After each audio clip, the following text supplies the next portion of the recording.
I think his level of clarity in the visual itself. You were just mentioning this, when you were talking, I was just, there's another movie that this reminded me of, the craziness of it, right? Which is like Talumala, because that's again a vibe that you typically don't notice in an Indian movie, let alone something set in a very local place.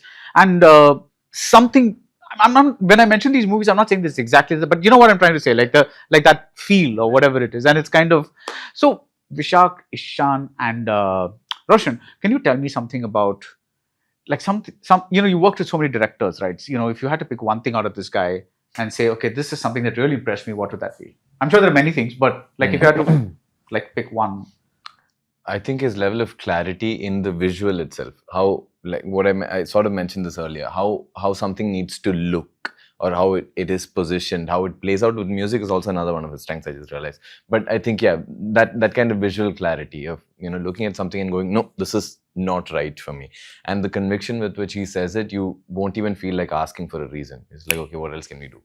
And that's, I think that it was also essential in a film like this, because it is a world that we are setting up where anything is possible, but it has to be plausible for people to accept it.